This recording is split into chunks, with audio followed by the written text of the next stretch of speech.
Hello, everyone. Nice to see you. My name's Colette Ramirez. I work with City of Eugene Cultural Services as the Community and Cultural Affairs Senior Manager. I use she, her pronouns. Um, Jessica and David, why don't you wave so they know that you're also with Cultural Services? David is the Downtown Program Fund. He's our downtown coordinator, event and permit coordinator, but he also is the link for the Downtown Program Fund. Jessica is all things grants, helps get folks paid, is really kind of the one keeping things updated and organized and moving behind the scenes. So big kudos to Jessica. Uh, all right. Well, we are here because we are going to do the info session for grants. So Art in the Parks for 2026, and then the Downtown Program Fund. Molly Monette just joined. Molly, do you mind putting your kind of who you're with in?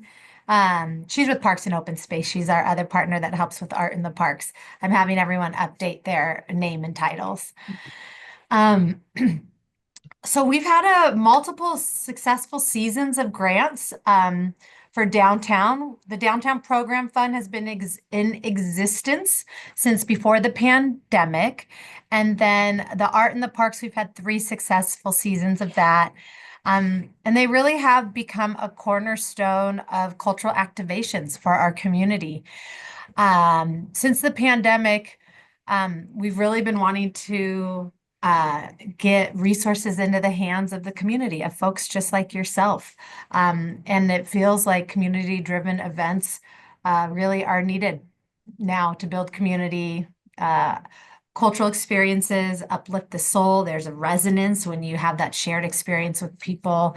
And then they help fulfill the vision of the increasingly diverse city, or the diversity is growing in our community. And we want to be sure that the cultural programs that we support and represent are reflective of that.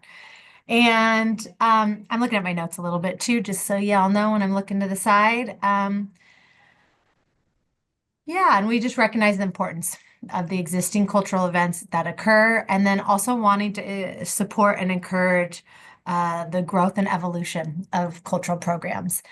And for us as public stewards, we feel like it's our job to uplift and honor the diversity of cultural heritages by creating more access to resources, opportunities, and minimizing barriers. So for us, we really are here to try to support you through the process, everything from applying for the grant to then getting your permit to then the operational aspect and reflections. We hope that this feels low barrier. We know there absolutely are, hoops to jump through, but that you feel supported throughout the process. So what today's going to be is I'm really going to walk you through the website, just kind of, I'm not going to read everything because you all are very capable humans of reading yourself, but I'm going to try to hit some of the high points, note changes to the grants over the years, and then briefly touch on the budget, and then open it up to questions. We'll take questions as we go. I think we're a small enough group that if folks have questions, feel free to use the react function down below. So you can react, you can raise your hand like this. Can you see me? Mine says, yeah, meeting was being transcribed was over my hand. So you can do that, and then you can say lower hand. So feel free to use that as a tool if you have questions. There was a comment in the chat. All right, thank you, Dusk, for sharing. Glad you're here. So let me get oriented with my screen because I have to do a little minimizing, a little moving things around real quick. Get my notes up. Thanks for waiting. And then I'm going to share my screen here as we go through uh, the grants. I have a question for you all. How many are here thinking they're going to do an Art in the Parks grant? Raise your hand or holler out. So we've got Indra. Maybe Mbani's a maybe. Um, what about the rest of you? Are you here for a downtown program fund then, I'm assuming? Okay. Okay, I think that I'm gonna use the Downtown Program Fund page to walk through. I'll navigate back and forth, but they're quite similar, the web pages, so you'll get a sense as we navigate. Okay, so let me share my screen. All right, and here you go. Okay, so when you search, Downtown Program Fund Grant 2026 or Art in the Parks 2026, you'll get taken to our grant page. And first, I want to talk with you about the timeline. So the deadline is noon on November 12th, 2025. After that, we have a community-led committee that reviews applications from around November 14th through December 7th. And then the week of December 8th, we'll all get together. We try to have about 5 folks from each for each grant, review them. We'll get together, score them, talk about them, and we'll announce the recipient winners on December 19th. And then the cycle for your grant is April through October. And then the final report is due November 13th, 2026. So that's the life cycle of our grants. And here we go. So for Downtown Program Fund, we know that arts and cultural events activate downtown in a way that supports the vibrancy, economic vitality, and livability in the cultural heart of Eugene. And it draws people to the downtown core through activation of outdoor spaces with arts and cultural events and installations. And there are some new opportunities and changes to the Downtown Program Fund this year. New to the fund is that we are actually looking for if somebody happens to be interested and you're like, ooh, this could work with what my proposal is, to activate an event series on Wednesdays at the Farmers Market Pavilion during open hours for picnic at the pavilion. And you get a full venue fee waiver. We do require a minimum of 4 activations. Funding can support any artistic or cultural discipline, visual art, dance, music, theater, film, video, media, multidisciplinary fields, and events. That's for all of the Downtown Program Fund. And, for us, the Farmers Market Pavilion is such a great space, but we also want to activate events that are throughout the downtown core. So, we think Keezy, we think, out in the streets, things like that. And so for us, we kind of try to balance how much funding goes towards Farmers Market Pavilion and how much funding goes towards other activations. So we try to do at least 80-20. It's not a science, it's more of an art, looking at what people have, what rises up to kind of the criteria, which will go over the goals of the program, what meets that, and then also what is feasible, what else is happening. And then as for that's Downtown Program Fund, and I'll go over more the funding differences. For arts in the parks, for us, it's really about stewarding vibrant, inspiring places that foster personal, community, and environmental well-being, is a big piece of this. And similar to Downtown Program Fund, we do fund projects that support both large celebrations in Alton Baker Park, but we also want to activate the smaller parks throughout the park system. And so we want to support events throughout the parks as well. So just something to consider as you're thinking about your proposal. We get a lot of projects that want to do Alton Baker, and that makes sense. And Molly soon will talk about the eligible parks. And some parks, there's only a handful of parks that really are suited for those big, large celebrations and events, but there are some that that might work. Hold on. And I think you might be wondering, why are we hosting these sessions together? It's really because these grants are very similar, except for that, what Colette has just mentioned. So pretty much the goals and everything else is the same. So that's why we're hosting these together. It's mostly the location that's different. Thank you. Oh my gosh, I have a little cold and I totally got a tickle in my throat mid sentence. Well, let's hope that doesn't happen again. But if it does, we have wonderful colleagues that can just jump right in.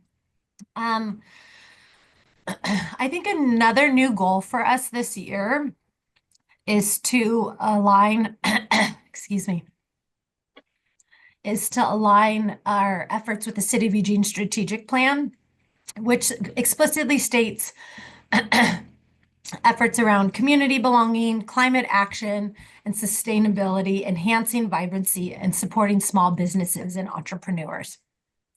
So just as you're looking at your goals, reading the strategic plan and seeing if there's ways you can kind of weave that in. Okay, so I'm going to go back to Downtown Program Fund and speak a little bit more about the other funding options. So I called out the change, which is this pavilion, the Midday Wednesday series, which takes place at lunchtime. Excuse me. The nice thing about that is that there will be City of Eugene staff, there'll be tables. We're going to try to activate it with food carts, things like that. And there's up to $5,000 in cash support, recognizing that it will probably be a longer series. Then there's downtown, excluding the pavilion, where you can get up to $5,000 in cash support. Usage of Kesey Square park blocks at no charge, a downtown activity zone permit, access to select equipment such as canopies, chairs, tables, etc. Series held in the park blocks during the Tuesday Lane County Farmers Market will be given a priority.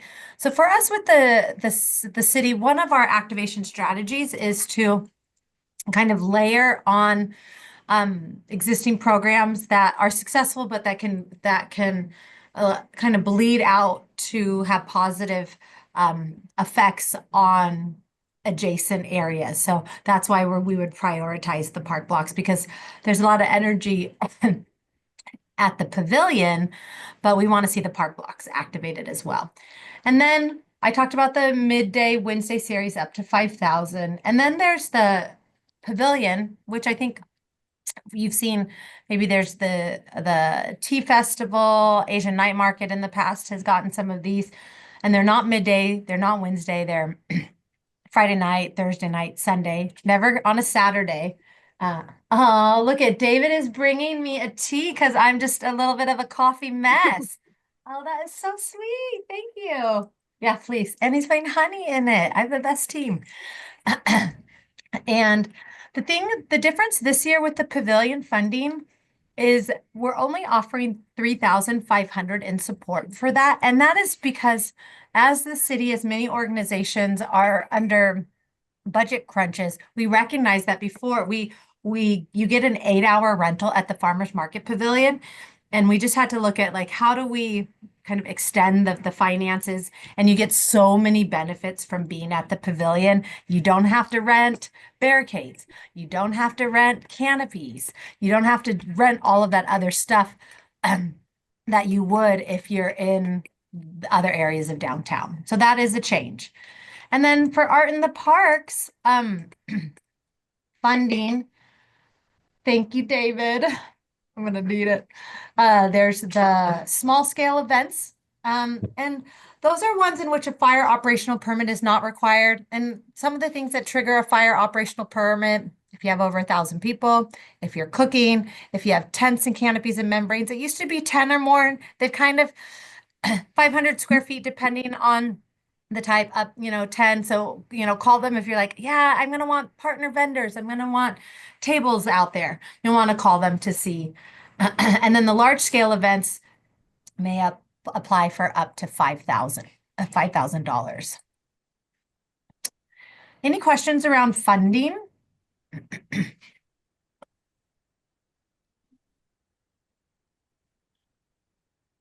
Okay. Let's see. I'm going to keep going.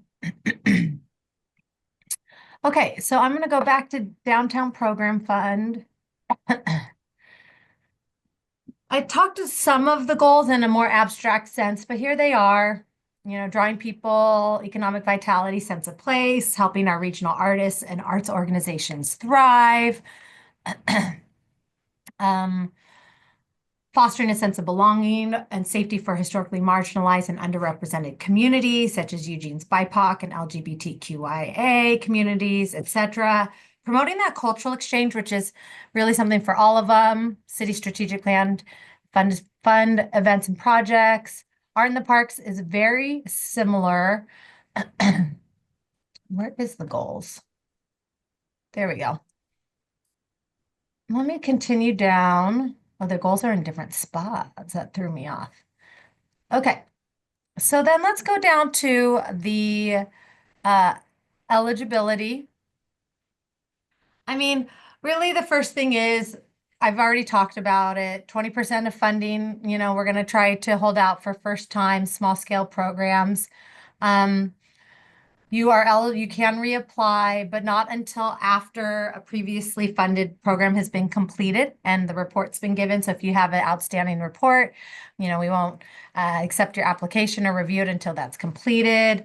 You do have to provide a one-to-one match. That can be cash, in kind, and or volunteer time to match for that. Recognizing that sometimes for smaller organizations or even large one, cash can be harder to come by. So that's where that in-kind and volunteer time comes. And we use the nationally established rate for establishing the volunteer rate. You can submit up to 2 proposals, but you're only eligible to receive funding for 1. And then you are required to get liability insurance for all the permits for this whole program, general liability insurance, up to 2 million, an aggregate of 3 million, and then naming City of Eugene is additionally insured. And we have folks that can walk you through that and work with you.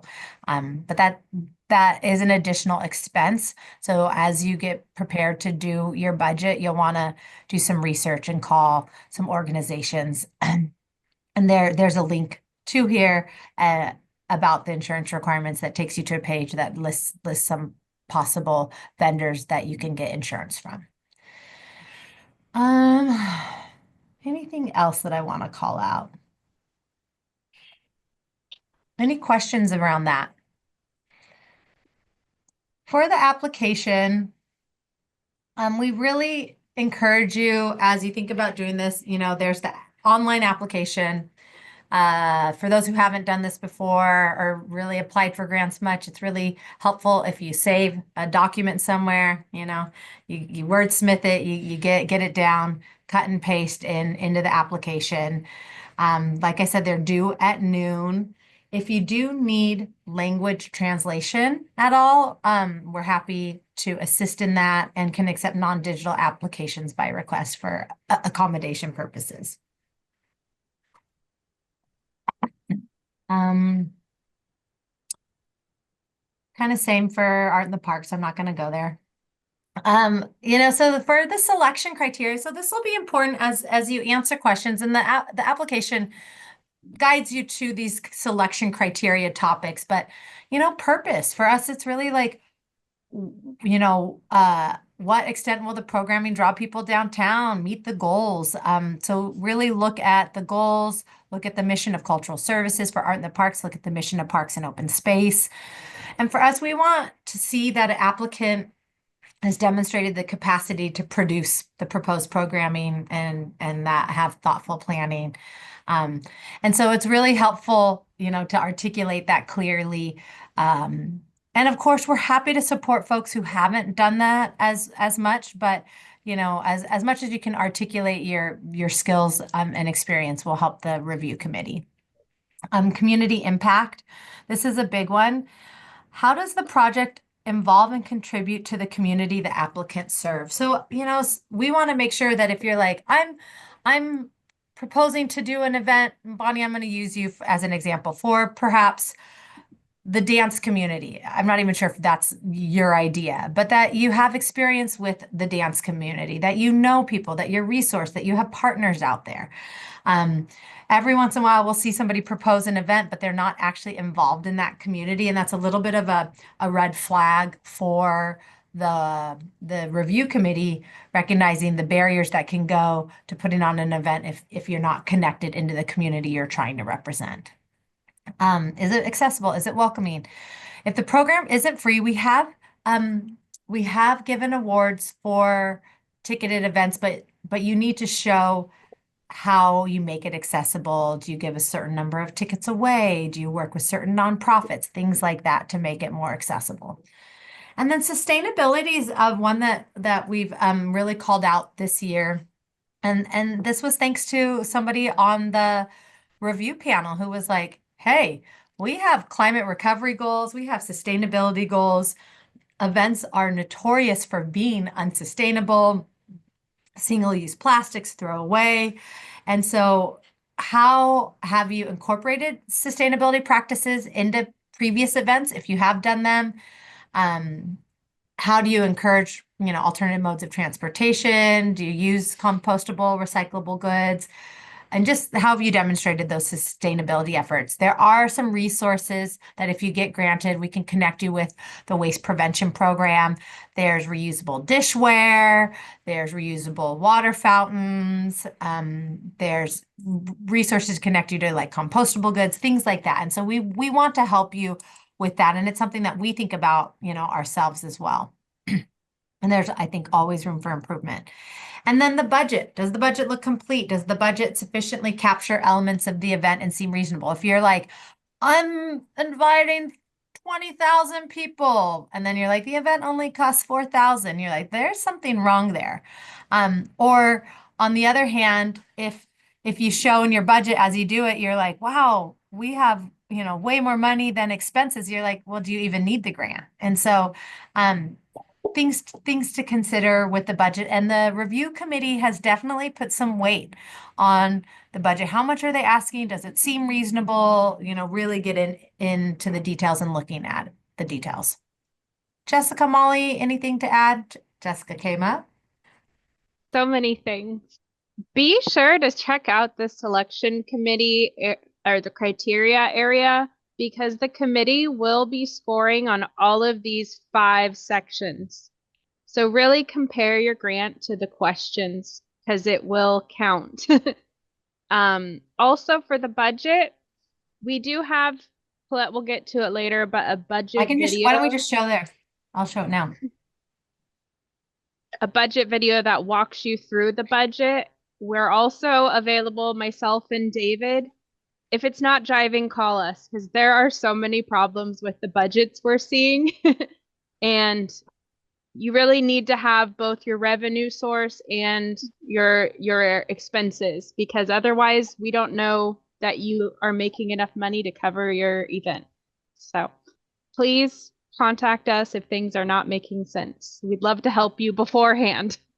Awesome. And really quick before we get to you, Molly, there is a work session Tuesday, October 28th. And this is helpful. We had, I don't know, not quite a handful of people that came last year, and we got to workshop stuff, answer questions. Sometimes for the budget, if you wait till last minute, you're like, wait, how much does it cost to rent a stage and a canopy? So those are the things you're going to be wanting to work on, a couple weeks before it's due, so you have time to do the research to make sure your budget is accurate. Molly. Yeah, I just wanted to note in regards to when you're creating the budget, that has been really helpful for the committee is Colette touched on, and this applies to both grants, is the certificate of insurance. So there's minimum limits that it has to reach, but the cost of the actual insurance is going to be determined based on the insurance company that's providing it. And depending on the size and scope of your event can impact the rate. So it's really helpful when you're building that budget, if you don't know, is maybe getting a few estimates and putting that in there, because not all rates are the same. It depends on what your event scope and size is. Thanks both of you for hopping in. Questions about the budget from folks? Yeah, Indra. Because the cost of event supplies and rentals and stuff can go up and down depending on the month and surges, etc., what companies are available. Is it all right? In the past, I've put like a sliding scale, like this is the high end of what it will cost and this is the low end, and then offered both versions at the end of the summary. of the cost sheet. Is that helpful, or should we just go at the high end of the whatever the most expensive is going to be? I don't know, David and Jessica, I actually wasn't there for the review committee. Did that come up at all in the review committees last year? Seen that? I would recommend one number. One Yeah, number. and I think everybody understands that you project your costs when you're planning an event, and then realities change, and so we're not holding you accountable to having it match exactly what your actuals are. Yeah. So if I had two companies give a separate quotes for insurance, it would be okay to go with the higher end. And if the lower end ends up working out, then that would be okay. Yeah. Okay, perfect. Awesome. Good question. Any others? Questions?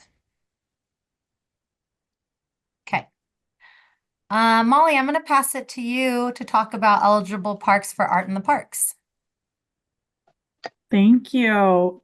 So because I know we have a lot of downtown interest down here, I just want, Colette may have already said this, but the one park in the system that's ineligible for the Art in the Park grant, but is eligible for the Downtown Park Fund grant is the Downtown Park Blocks.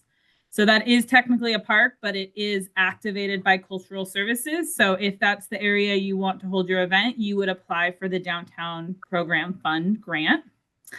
So then the other things is it's not necessarily that any other park is ineligible, but we have highlighted in the list that Colette has on the screen, the parks that have some amenities depending on what type of activation you're doing. So some of them have access to electricity, some of our parks don't. So it kind of depends on what you're looking to do. Some things that are on there this year that's going to be new is we have Santa Clara Park that just opened in the last few weeks. So that's a new park that's available. The park that we've listed at the bottom that is not eligible this year, unfortunately, but it's because it's being remodeled, is University Park. So it will be under construction during the next phase of events. So that's truly the only park that's ineligible.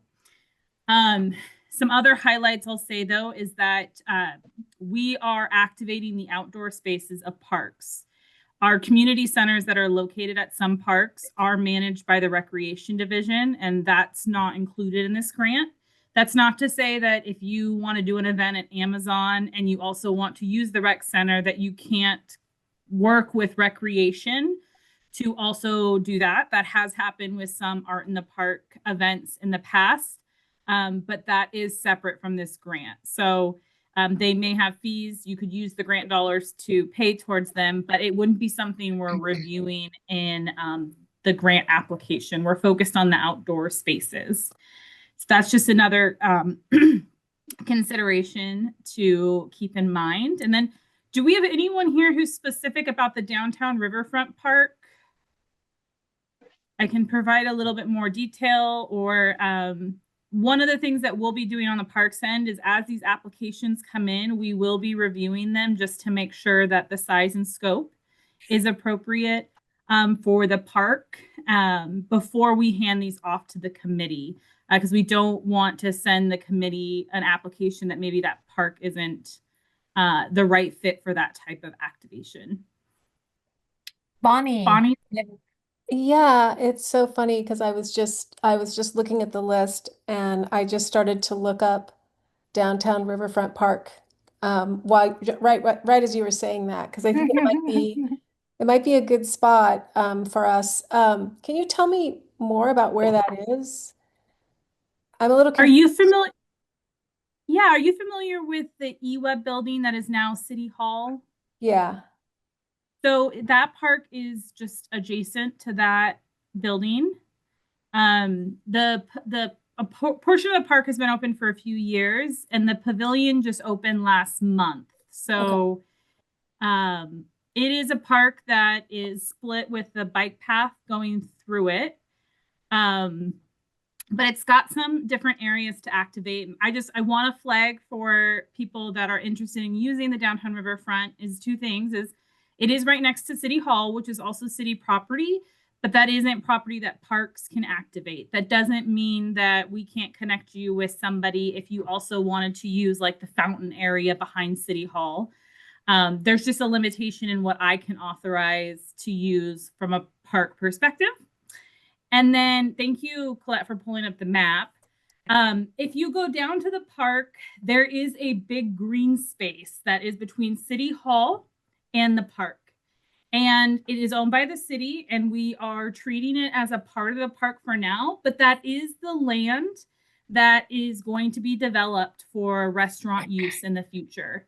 And so we are only at this time able to guarantee a reservation 60 days in advance, just because we don't know when that property is going to be transferred and developed. So those are just two pieces of information I want people to have up front when they're thinking about their park. You absolutely don't have to know what park you want to use. If you are more focused on what you want to do, a general area of what you want, or you want us to give you ideas, we're happy to do that. Some things to keep in mind is all of our parks are liquor is prohibited in parks. Some of our parks allow alcohol in the beer or wine form, and some of our parks are dry parks. So if you want to, just like Jessica and Colette have offered to like speak about some of the things downtown, you can reach out to us and we can have those conversations about what might be a good park. So this list is not the all inclusive list. It just is the parks that offer a little bit of something for you in an amenity. And then the only other thing I'll mention is that we have what are called neighborhood parks, and some of these are neighborhood parks. And the intention of neighborhood parks are to serve about a half-mile radius of that park. And so if it is a neighborhood park you're interested in, we will collaborate with the neighborhood association just to verify that it's something that they support. It's what's in our code when it's a community event. We've had every year there has been events that happen in neighborhood parks. So I'm not sharing this to discourage people from using them. I just want to be upfront that we do want to be good partners to our neighborhood associations, as these parks are in heavily residential areas. So those are just a few things to keep in mind, and I'm happy to answer any questions specific to parks or be available to talk about them at a later time. I can drop my phone number and email in the chat if you want to reach out to me directly. Thanks, Molly. Thanks for that. All right, so we're gonna keep on. Oh yeah. I also put in the chat per request contacts for each of the grants if you have some general grant questions, and then the email and the phone number in case someone's like, is this a good park for my event? So if you have park specific questions, and then Molly, if you want to put your stuff in there too. Thank you. Expectations and support. So like I said, we're here to support you. Our goal is to host safe, incredible community events. And so part of that is being clear on what you can expect from us and what we need from you. So one thing that's really important is that you all are required and expected to conduct the marketing and promotion of your program. We will feature it on your website. We do some social medias, but we don't put really any additional budget towards promoting your event. So that's key. There is a marketing toolkit that if you get awarded, we'll send you, talking about the community calendar, social sharing, A-frames, promotional email, posters, handbills, a key and less CU dot, other things, other ways we're able to support and ideas and examples. That's a really important one. We've already talked about the liability insurance. We have a decentralized permit system, event permit system. And so depending on the scale and scope of your project, you may be required, most likely will be required to get additional permits. Downtown, that's the downtown activity zone permit. For parks, that's their park special event, special use permit. But you might need a fire marshal permit. If you're having alcohol, you'll need an OLCC permit. If you're shutting down streets, you'll need a private use of public right-of-way permit. And so once you get awarded, we'll send you a whole list of things to do. And one of the first things is filling out our event inquiry form, but just knowing that that is your responsibility to get all the appropriate permits. And then we do have some equipment to loan out. And we ask that you schedule that 30 days out. I do want to let you know that has been a huge perk, and we recognize that for event coordinators, but it actually has become quite a challenge, the program, in a couple of ways, and we anticipate that program actually sunsetting in the next couple of years. We store our equipment in a pod in the park blocks. And when the butterfly lot, which is north of the Farmers Market Pavilion, goes under construction, all of the Farmers Market Pavilion, it's a beautiful pavilion with very little storage. And so we need to switch all of the Farmers Market Pavilion equipment into the current, what we call the event pod. And we store it. Our main storage area is the Holt Center, and it just will be unable to coordinate given all their shows and all that, and the staff time that would require. So I anticipate it will be a couple years before we break ground. So this season. And then the other thing that is happening is we ask for people to show up with multiple people to help load the equipment they borrow. And that hasn't been happening, and that's becoming a workplace hazard for our staff who are required to move 10 canopies, 20 tables, 50 chairs. And so this year, if you show up and you don't have more than one person, if you don't have at least two people, we will not be able to allow you to borrow it the next year. So we're just having to put some real clear boundaries around that. We do recognize it's been huge. And then I am, just so you guys know, I am going to be meeting with some of the larger organizations that do rent or borrow our equipment to brainstorm solutions and ways.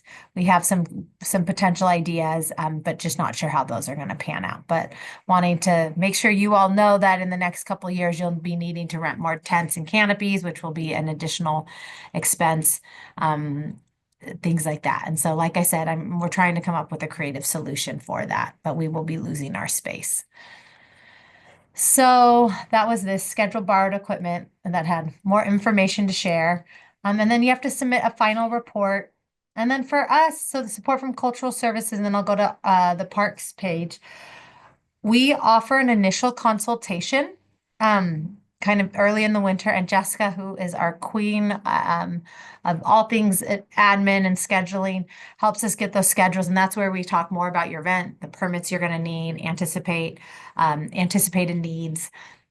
We'll go through the marketing toolkit, show you all that. And then we also schedule out a kind of a 6-week visit, not necessarily with DPF, because it kind of depends on if it's at the pavilion, which has its own process, but at least with Art in the Parks, we schedule about a 6-week out visit where we walk through the parks with the operations staff. We look at everything from where's, can you hook up electricity? Where's the water hookup? Talk about bathrooms, talk about some of those more operational details, talk about parking at Alton Baker, things like that. And then we also, the other support, some publicity through the website, as I said, access to available city equipment, and then for downtown, an introduction to relevant downtown businesses. If there's businesses that you want to stay connected with or you don't know, David works closely with a lot of businesses for our big Halloween downtown event. Just a plug, you should come downtown on Saturday, October 25th. It's going to be amazing. Over 60 trick-or-treat sites, 30 plus scary, spooky, ghoulish installation. So, come down for that. Just had to do a shout out. David's our king of all things Halloween. And then for Art in the Parks, we just talk about support from City of Eugene. One thing that's really important to call out is that Parks has a park rental fee fee waiver fund. So provide up to $15,000 for all the parks permits for all the folks who get awarded. And those fees range from smaller for small events to few $1,000s for larger events. And so once we know who's awarded, Molly will work with her team to look at how much are those permit fees and see if for some reason the cost of permit fees goes over that, then you would have to pay a small portion and we'd figure out how to spread that out. We haven't had to do that yet, so I don't anticipate that happening. And the rest of the support from City of Eugene is the same. Are there any questions around expectations and support or things to add from our City of Eugene team? Yeah, I'd like to add some. Oh, Sorry, no, go ahead. I just wanted to add, if you are considering using a park, if it is Alton Baker, it's really good to know the date you want to use it. We facilitate reservations within the same calendar year with the exception of our events who have held their event for 3 years. So we do have some events that already have dates reserved in 2026. Otherwise, we're not opening it up to the general public until January 1, with the exception of the Art in the Park grant awardees. So if you are using Alton Baker, I would suggest trying to narrow down your dates. Other parks, you might have a little bit more time. The public might not be coming in January to try to reserve something for August, but Alton Baker in that first few months of a new year, it starts to book for a lot of uses. So if you can narrow down the date, great. If even a month is helpful too. Thanks, Molly. Also, we can't give you your funding until you have a scheduled event. So it's always good to figure that out as soon as possible. And one question we often get is, why the heck are we planning for next summer or next fall now? And it is because of exactly what Molly said. You get kind of like the best choosing of the dates pretty much. Thank you. Let's do Indra and then David. Yes, this was just in regards to one of the last things that was said. If the fee for the parks grant, if the fee is for the permit rental fees for the parks gets waived for the grant, should we include the park rental permits in the financing sheet that we put together for our grant application? I don't think you need to put the parks permit. You can Okay. note maybe that it's like an in-kind on each side. Okay. Thank you. David. I'm just going to repeat that people should really look at the insurance requirements, because it seems like a lot of candidates get through and we really try to emphasize them, and they're the reality of doing programming in public space in this litigious age. But I have groups that are kind of surprised as they get closer to their event about how expensive insurance can be, et cetera. So you really do need to look at that and incorporate it into your budget.